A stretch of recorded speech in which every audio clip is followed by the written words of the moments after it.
I chose Cuffin Season's Over because of the reference. Cuffin Season's Over, you know, it relates to seasonal change, like when it gets warm outside.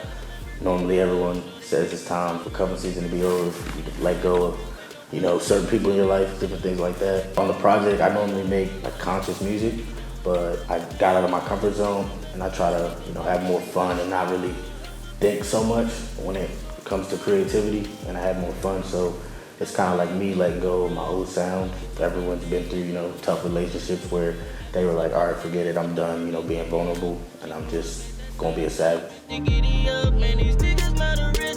I've been working on this EP, I would say, for about 3 to 4 months. I'm always like actively, you know, in the studio making music, but as far as being like, I'm gonna make this EP, have fun with it, definitely like 3 months, 3-4 months.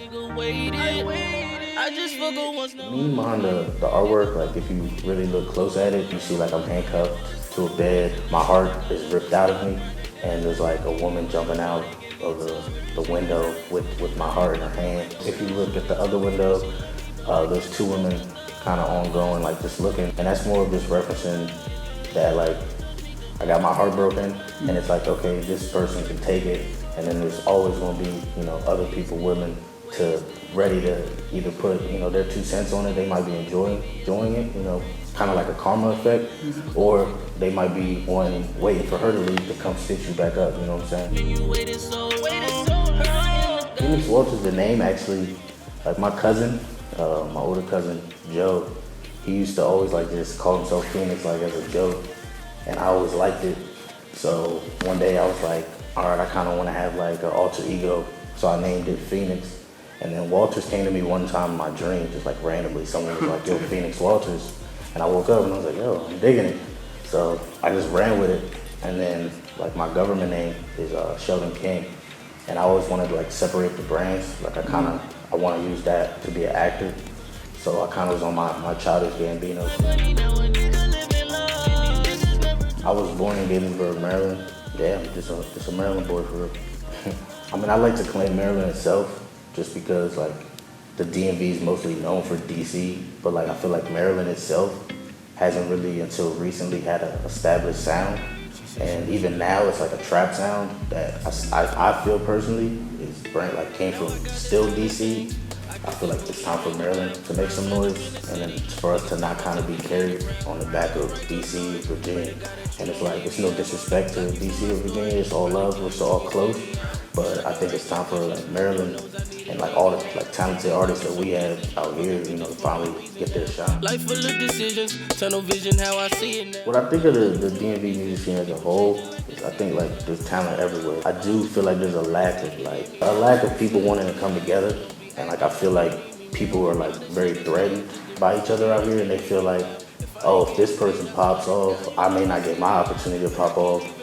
And I think that's why we really haven't established like a solid foundation as like an area yet. I feel like everybody's out like trying to be better than everybody else rather than like trying to come together and like really get recognition for our area having dope talent. Everybody wants to make the same thing. Like everybody wants to make trap music. And it's like, that's cool, but at some point, like people have to be different, or at least be themselves. Like if everyone's making the same thing, it kind of gets to the point where it's like, what, you have no feelings, like you have no emotion, like everybody's killing people, everybody's selling drugs, like that's not realistic. So I just want people to like be themselves more. You still talk about what I didn't do, going through my. When I started making music, I'll probably say definitely has to do with my father. He always like listened to music, like he has tons of just old time like blues, jazz, you know, soul, like reggae, soca, just cassettes. On the weekends, he'd just vibe out all day, you know, get some beer, and he would just sit by himself and just listen to music. And then I'll just sit there with him, and I'll just jam out, vibe out to the music. So I always like was raised listening to music, and then my parents are also they're from Guyana, so I grew up around a lot of reggae and soca, and like that, the Caribbean vibes like always been a part of me. So whenever I go to like family gatherings, it's all about the music. Like the music brings the whole family together. I started rapping, I would say around age 12, maybe 11, just freestyling with my friends. I was more focused on like like football and trying to like play college sports, my boy Chill Guy actually called me and was just like, yo, like I'm getting more into music. We had a group for a while. We ended up kind of going our own ways. I've been seriously rapping since like 19 years old. I'm now 25 years old. Wow. If there was one thing I could change about the music industry, I would probably say the chase of clout, because I feel like I'm in the middle of like two very different generations. And I remember when art actually mattered, like the creativity process like mattered. And now it's more of like, oh, this person's popping, I'm gonna like them, or he has clout, or my friend likes him, so I'm gonna like him. But it's like, what happened to actually caring about what you're putting out?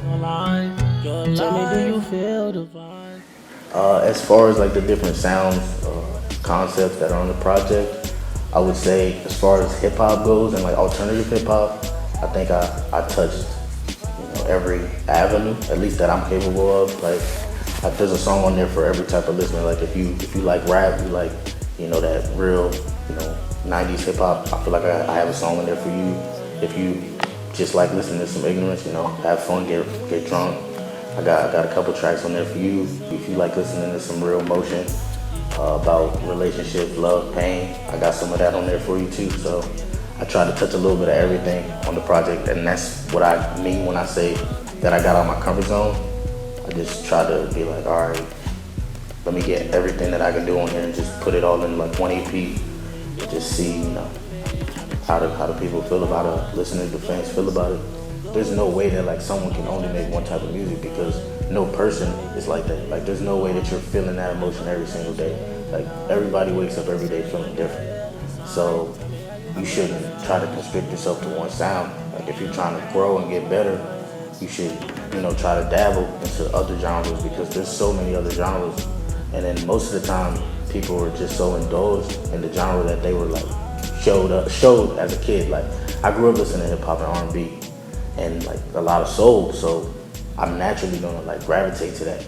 But when you chill with other people, that might not be their favorite type of music. So if they show you something, you should listen, be open to different types of genres, because that's the only way you can grow as a person, period. Is just kind of being more open to new experiences, just different cultures of life. Like that's just life. You can't stay in one place. You're not gonna get better.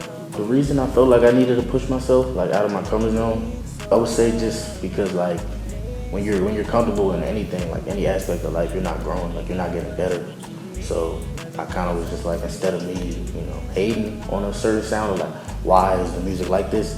Like, let me, see if I can, try to make something that sounds similar to what the youth, likes listening to.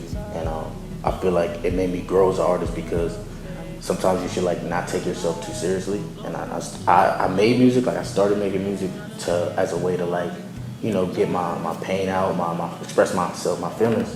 But I also had to realize that there's another side of it where people are just trying to have fun. People want to, feel good too. So I try to just have more fun with the music and hope that the listeners will be having fun too, because there's a time and place for, that sad music. There's a time and place for everything. So I kind of had to realize that. I'm not like an artist to like, boast and like really, I don't wear jewelry and things like that. Like I'm just not like that type of artist.